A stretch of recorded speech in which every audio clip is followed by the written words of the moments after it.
Hello बच्चों, last video में हमने पढ़ा था गॉस थ्योरम के बारे में।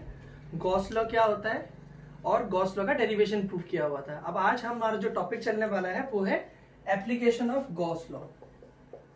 Application of Gauss law. अगर मैं गॉस लॉ के एप्लीकेशंस की बात करता हूं तो ये दो तीन एप्लीकेशंस हैं जिन्हें हम वन बाय वन वीडियोस में पढ़ेंगे। हम हर वीडियो के अंदर एक एप्लीकेशन को डिस्कस करेंगे और फिर हम बाद में कंबाइंडली इनके न्यूमेरिकल सॉल्व करने वाले हैं। तो एप्लीकेशन ऑफ गॉस लॉ के अंदर आपको पहला जो क्वेश्चन पूछा जाता है वो क्वेश्चन है कि डिराइव क्या डिराइव करने के लिए आता है आपका, derive Coulomb's law from Gauss law. आपसे क्वेश्चन पूछा जाता है कि आपको डिराइव करना है कूलम्ब का लॉ, किसके लॉ से? आपके गॉस के लॉ से। अब आपके लिए बहुत इंपॉर्टेंट सा क्वेश्चन बन जाता है ये, याद दीजिए। एप्लीकेशन का मतलब होता है कि मुझे पहली बात, अब जैसे मैंने आपको जब इलेक्ट्रोस्टैटिक की स्टार्टिंग की थी तो वहां पे कुछ कैप्सूल दी थी, एक कैप्सूल दी थी जो आपके काफी हेल्पफुल रही थी, प्लस माइनस वाली। इसी तरीके से एप्लीकेशन ऑफ गॉस लॉ में कैप्सूल देने वाला हूं आपको, उस कैप्सूल को आपने ध्यान से सुनना है और उसको अप्लाई कर देना है, आपको हर जगह काम आएगा। कैप्सूल ये है कि जो आपका थीटा होता है, थीटा एप्लीकेशन के अंदर हर टॉपिक में थीटा आपका 0 डिग्री होगा। ये आपको ऐसे ही दिमाग में रख लेना है पहले कि थीटा हर जगह 0 डिग्री होगा। वो कैसे होगा, वो क्यों होगा, ये मैं आपको डिस्कस करूंगा। आपने करना क्या है, एक गॉस लॉ के फॉर्मूले से फ्लक्स लेना है, phi equal to q upon epsilon naught. एक फ्लक्स आपको ई डॉट डीएस से निकालना है पूरी एप्लीकेशन के अंदर। फिर से बोल रहा हूं, पूरी एप्लीकेशन में मैं 2 कैप्सूल दे रहा हूं आपको। पहली कैप्सूल कि थीटा ने 0 डिग्री रहना है, कैसे होगा we will discuss, in every case we are going to discuss. लेकिन ध्यान रखने की बात है थीटा 0। सेकेंड बात होती है कि आपको एक फ्लक्स तो q equal to epsilon naught से मिलेगा। एप्लीकेशन ऑफ गॉस लॉ पढ़ना है तो गॉस लॉ को अप्लाई करना है। अगर तुमसे कहता है derive Coulomb's law from Gauss law, तो वो कहना चाह रहा है कि गॉस लॉ की मदद लीजिए। गॉस लॉ की मदद लेने का मतलब हो गया कि मुझे मस्ट है गॉस लॉ को अप्लाई करना, नहीं तो मैं अपने मन से लिख दूं उसको, नहीं, गॉस लॉ को यूज करना है। तो गॉस लॉ क्या होता है, phi equal to q upon epsilon naught. तो सेकेंड स्टेप में आप देखिए, आप 2 फ्लक्स निकालिए, एक गॉस लॉ से और एक आपको निकालना है ई डॉट डीएस के फॉर्मूले से। बस इन दोनों को इक्वेट कर देते हैं, हर एप्लीकेशन का आंसर आ जाएगा एज पर कंडीशन। हम कंडीशन लगाएंगे, कंडीशन के हिसाब से हमें आंसर मिल जाएंगे। तो 2 कैप्सूल, पहली हर एप्लीकेशन में थीटा हमारा 0 डिग्री हो जाएगा। दूसरी होती है गॉस लॉ अप्लाई करनी है तो phi is equal to q upon epsilon naught लगाएंगे और एक फाई ई डॉट डीएस से ले लेंगे। इन दोनों को इक्वेट करना है, आपको फाइनल आंसर मिल जाएगा। ठीक है, अब मुझे कूलम्ब्स लॉ निकालना है, किसकी मदद से? गॉस लॉ की मदद से। ठीक है, तो मैं क्या करने वाला हूं, मैंने कहा कि लेट अस कंसीडर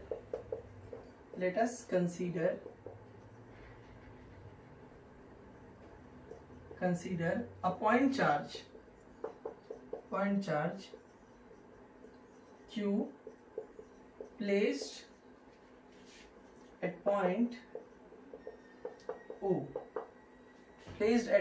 O। ठीक हो गया। तो ये प्लस क्यू चार्ज मैंने यहाँ पे ले लिया, ये जिस पॉइंट पे रखा हुआ है उस पॉइंट को हमने, पॉइंट चार्ज है यहाँ पे प्लस क्यू और इस पॉइंट का नाम है O हो गया। अब आप गॉस लॉ पढ़ रहे हैं तो आपको क्या करना पड़ेगा, एक गॉसियन सरफेस ड्रॉ करनी पड़ेगी। तो इस पॉइंट चार्ज के आसपास कैसी गॉसियन सरफेस होती है, स्फेरिकल गॉसियन सरफेस। मुझे कैसे पता चला कि मुझे स्फेरिकली बनानी है, आपको कैसे पता चलेगा उसको थोड़ा सा समझ लेते हैं। स्फेरिकली गॉसियन सरफेस कैसे होगी, एक बल्ब है आपके पास, बल्ब को लटका दो, लाइट निकलेगी, रोशनी कहां को निकलेगी, चारों तरफ को निकलेगी उसकी। तो उसके चारों तरफ जो एनवेलप बनाना पड़ेगा, जैसे मैंने प्रीवियस वीडियो में समझाया था कि अगर आपके पास 2 बल्ब हैं, एक में से लाइट ज्यादा आ रही है, एक में से कम आ रही है, घर में आप लगाओगे तो दीवार जिसमें ज्यादा चमक रही है आप बोलोगे इस समय लाइट ज्यादा है, जिसमें दीवारें कम चमक रही होंगी उसमें लाइट कम होगी। अब बाहर हवा में अगर बाहर ले जाकर के, स्पेस में अगर कहीं ले जाकर के, स्पेस मींस खाली जगह पे कहीं दूर दूर तक कोई पेड़ पौधे कुछ ना हो, ऐसे हवा में लटका दो 2 बल्ब और आप ढूंढने लगोगे किसमें से लाइट ज्यादा आ रही है, तो देख के पॉसिबल नहीं है। जब तक उसका किसी न किसी पे ऑब्जेक्ट पड़ेगा, मतलब किसी न किसी पे उसकी लाइट पड़ रही होगी, तब तक हमारा बता पाना पॉसिबल नहीं है। वैसे ही इससे इलेक्ट्रिक फील्ड लाइंस निकलेंगी, कितनी इलेक्ट्रिक फील्ड लाइंस निकल रही है उसका मेजरमेंट फ्लक्स होता है। तो उनको मेजर करने के लिए मुझे गॉसियन सरफेस बनानी पड़ती है, हाइपोथेटिकल सरफेस। तो यहाँ पे वो कैसी है इस पॉइंट चार्ज के आगे, स्फेरिकल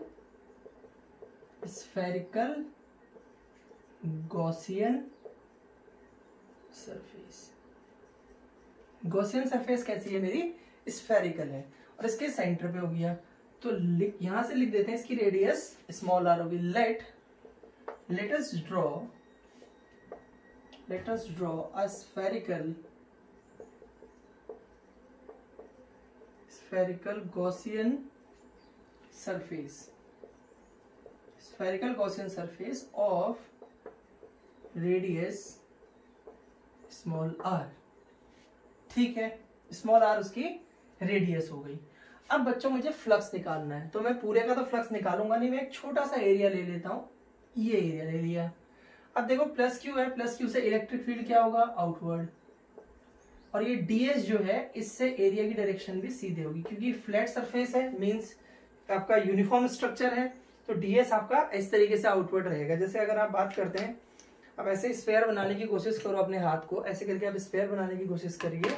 ये आप सोचिए स्फेयर है, इसके सेंटर से जो लाइन आएगी वो यही तो आएगी, इस सरफेस के परपेंडिकुलर के पेन जा रहा है, तो ये पेन जो है this is the direction of surface. तो आपने यहाँ पे एक छोटा सा एरिया ले लिया, इस जगह पे जो आप छोटा सा एरिया लेके चल रहे हैं, उस एरिया की डायरेक्शन कहाँ को होगी, आपकी तरफ को होगी।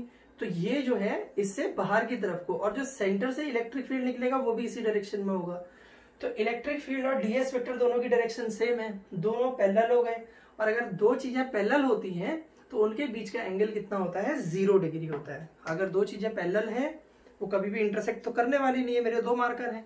अगर ये इस तरीके से चल रहे हैं तो ये कभी कट करेंगे नहीं, एंगल इनके बीच का 0 होगा। अगर ऐसे होते तो इनके बीच का एंगल बनता, अगर पैरेलल चल रहे हैं तो थीटा 0 हो जाएगा। तो मैंने क्या कहा, let us draw a spherical Gaussian surface of radius r। यहाँ पे लिख देंगे, यहाँ पे पॉइंट P है, इसमें लिखेंगे let us take a small area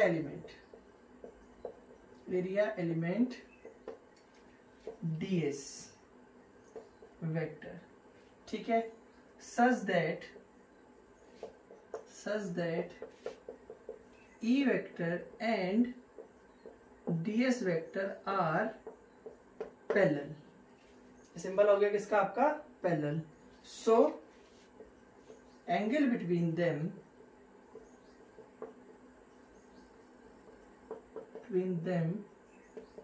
is 0 degree. तो उनके बीच का जो एंगल हो जाएगा कितना हो जाएगा, 0।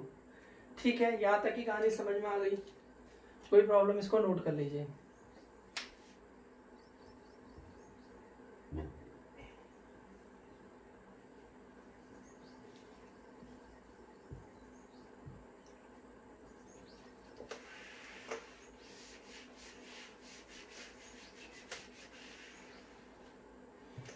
अब यहां पे देखेंगे हम लोग इलेक्ट्रिक फ्लक्स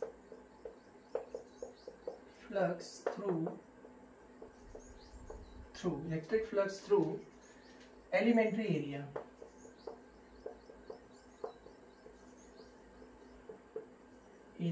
ds ये कितना होगा, इसको हम बोलेंगे d फाई क्या होता है बच्चों, E डॉट ds। इस छोटे से एरिया के लिए ले लो, E डॉट ds ओपन करोगे तो क्या होगा, E ds cos थीटा। ठीक है, जैसे आपका a vector dot b vector क्या होता था, ab cos थीटा, वैसे ये हो गया E ds cos थीटा। ठीक है, अब आपने बोला था सिंस थीटा इक्वल टू कितना था, 0 डिग्री, वो मैंने शुरू में ही बोला कि एप्लीकेशन में सारों में 0 लेके चलना है। तो cos theta is equal to cos 0 कितना होता है, 1। तो डी फाई की वैल्यू कितनी आ गई आपकी, E ds। ये आपका एरिया निकल के आया इस छोटे से पोर्शन की वजह से, सॉरी इस छोटे से एरिया से पास होने वाला फ्लक्स इतना है। टोटल निकालना है तो हम क्या कर देंगे, इसका इंटीग्रेशन कर देंगे।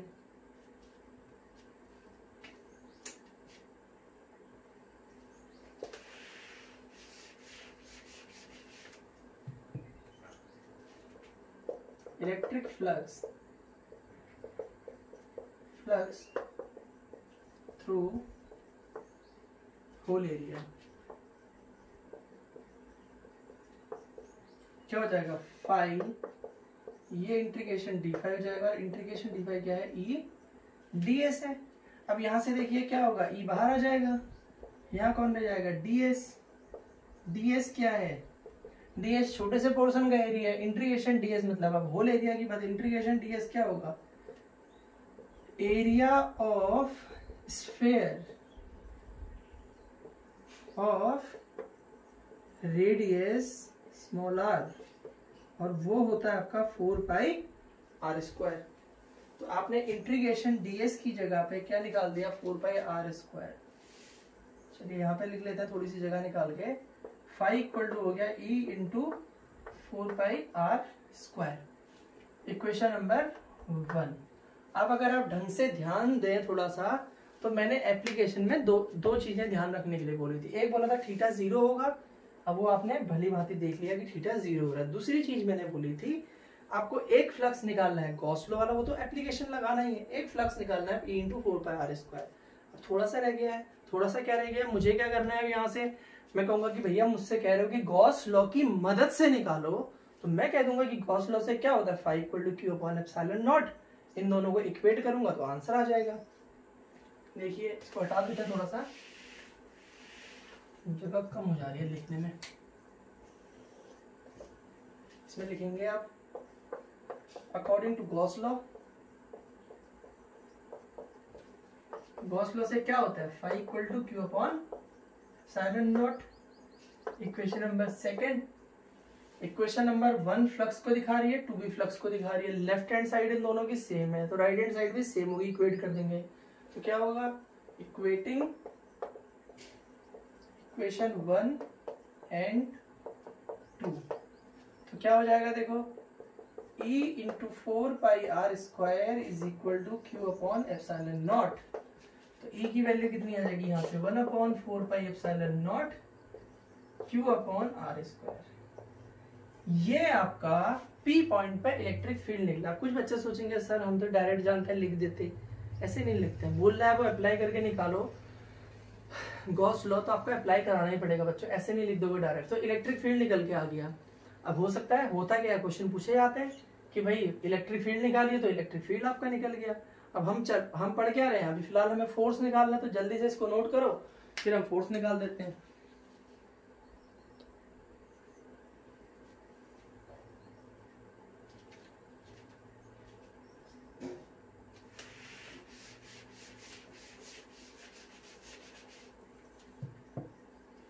अब क्या होता है देखिए आपके पास,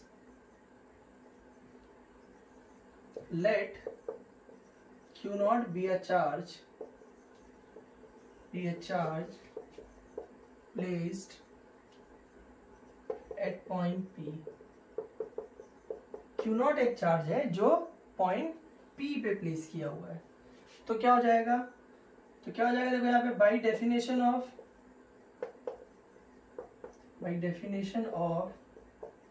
electric field intensity, electric field intensity की डेफिनेशन क्या कहती है, E इक्वल टू होता है आपका F upon q naught. F कितना हो जाएगा आपका क्यू नॉट E, तो q naught into 1 upon 4 pi epsilon naught q by r square. तो ये हो गया आपका 1 upon 4 pi epsilon naught q naught upon r square. सबको पता है ये क्या है आपका Gauss law, this is Coulomb's law. Coulomb's law obtained from Gauss law। आपने ये देखा कि Coulomb's law है जिसको हम कहां से ऑब्टेन कर रहे हैं, Gauss law से। तो आप इस तरीके से आप देखिए, हमने अभी एक डेरिवेशन किया है एप्लीकेशन के अंदर, अभी हमें फर्दर और डेरिवेशंस करने हैं जिसमें हम एक लाइन चार्ज की वजह से इलेक्ट्रिक फील्ड निकालेंगे, फिर हम लोग को प्लेन शीट का डेरिवेशन करना है। तो फिलहाल आप इसको नोट कर लीजिए, आपका ये कूलम्स लॉ निकल गया गॉस लॉ की मदद से, और फिर हम लोग नेक्स्ट वीडियो के अंदर, इसके तुरंत बाद हम लोग अभी नेक्स्ट वीडियो में, अभी एक ही में डिस्क्रिप्शन ठीक नहीं रहता, तो इसके बाद हम लोग नेक्स्ट वीडियो में करते हैं इलेक्ट्रिक फील्ड वाला टॉपिक।